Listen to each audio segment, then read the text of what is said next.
You are listening to The Art of Sales. Everyone sells every day, and this is your source for conversational, real-world sales and prospecting methods that you are comfortable using and that get results. You'll help people buy instead of pushing them into being sold.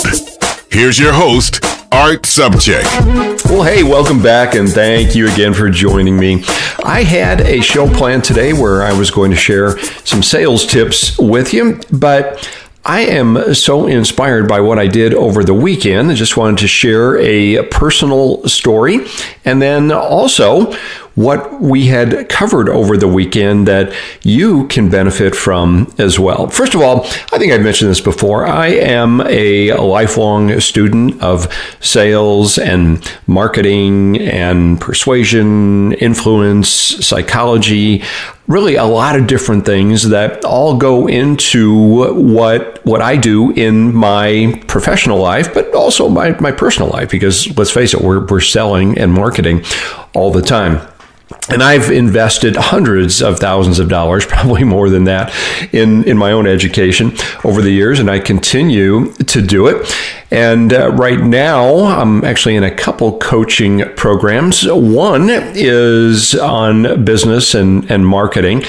And we have several meetings throughout the course of the year. And I just came back from Austin, where we're in a 3-day coaching and mastermind group.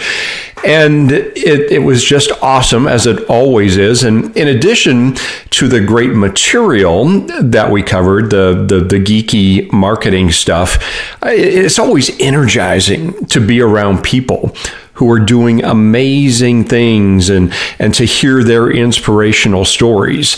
And you've probably heard the saying before that you are going to be, or your success is going to be similar to the 4 people that you hang around with the most. And if you're not hanging around with successful people, well, where are you going to be getting your motivation and your new ideas and your input? So back to this weekend here.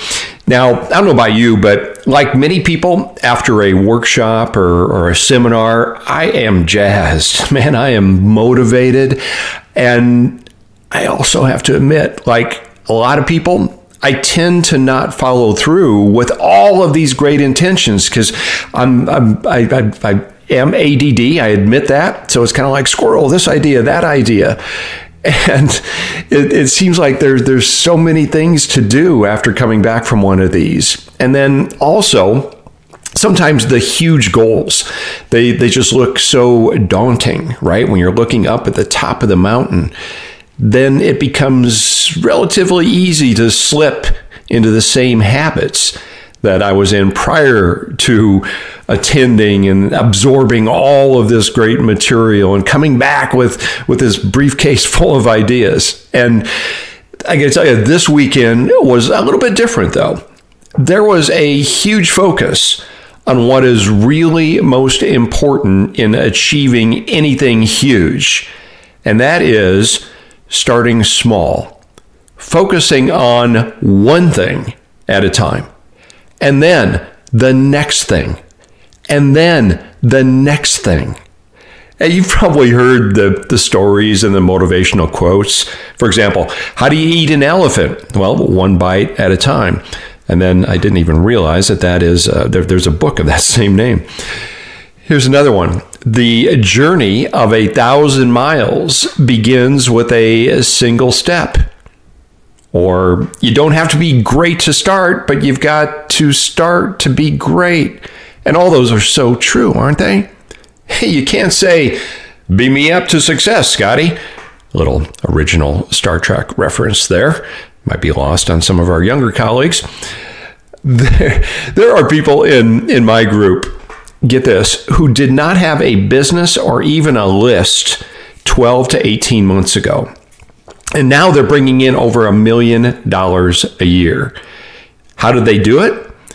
Well, they broke it down for us. And here's a shocker. It wasn't a get rich overnight single ad or an email or a funnel or a sales pitch. It always started with one small action. followed by another and another, and then doing things consistently, habitually, with tremendous discipline, making high-value activities non-negotiable. The legendary basketball coach John Wooden, whose national championship records will never be duplicated, it's pretty much impossible given what's going on in college basketball today. Anyway, John was maniacal about the small things, all the way down to how players tied their shoes. And I strongly suggest reading up on John. There's some amazing material out there on him and his life and his coaching philosophy. And he said, it's the little details that are vital. Little things make big things happen. So true.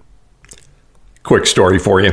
When I was mindlessly scrolling through my Facebook personal feed the other day, by the way, I'm trying to pretty much eliminate that, I saw the story of a very young couple who finally had it with their weight, and they were trapped inside of their bodies.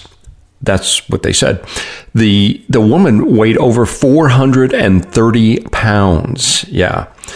Now, today, she's less than half that. And their before and after photos are absolutely breathtaking. So how did this happen? Well, by first making a decision and taking the first small steps, going to the gym the first time, having their first healthy meal at home instead of going to get fast food, and then continuing to do that the next time and the next time. All right, so back to this past weekend. Our coach, Ryan Levesque, author of the best-selling book, Ask, and creator of the Ask Method by the same name, which if you're a marketer, this is phenomenal, stressed the importance of us focusing on just one thing at a time in the pursuit of a goal. And this really hit home with me because, again, being ADD, you tend to be all over the place, thinking you can multitask and you can work at 10 things at a time. And as a result, none of them really get the attention they deserve, and many of them go unfinished. So here's what he said to us 100 times and really emphasized it over the weekend. And you can follow this advice as well. When you are in pursuit of a major goal, ask yourself, what is the one next step that I can take where it literally is impossible to fail? Think about that for a second. What's the one next step that you can take where it literally is impossible to fail? So what stretch goal do you have right now that you're not actively and passionately pursuing? What is it that you would really love to achieve, but it's more like a monkey on your shoulder than a racehorse that you're riding? For whatever reason, it's become stalled. But would you like to get going on it and have it be easy to do that? Well, you can. And when you do, Newton's first law of motion comes into play. Now, I never took physics in high school or college. Not quite sure how I got around that. Maybe my sales skills. But anyway, this one is something that I actually use and we can all use. And it's this. An object at rest stays at rest, and an object in motion stays in motion. And you are that object. So here's what I want to leave you with today, and I'll repeat it. I suggest that you write this down, answer it, and then do it. So again, what is the one next step that I can take where it is pretty much impossible to fail? Got it? Good. Write it down, and then most importantly, do it. All right, you know what time it is, don't you? Your attitude will be never will, never feel. What they say is the art of the sales quote of the day. That's right, it is time for the quote of the day. And today, I've got a Chinese proverb for you that is so appropriate for what we just discussed, and it is this: the man who removes a mountain begins by carrying away small stones. So again, the man or woman, I'll ad lib here and edit, who removes a mountain begins by carrying away some small stones. So what small stones are out there that you can carry today? Starting today, that's right. Go out and do that. All right, speaking of doing things, if you would, please share theartofsales.com, theartofsales.com with 2 other people who could benefit from this. They'll thank you, and so will I. And if you have not yet downloaded our ebook of 501 telephone sales tips, you can do that right now over at my blog, smartcalling.com, smartcalling.com. And we also have a lot of other fun and valuable stuff there as well. All right, until next time, go out and make it your best sales day ever. I'm Art Sobczak.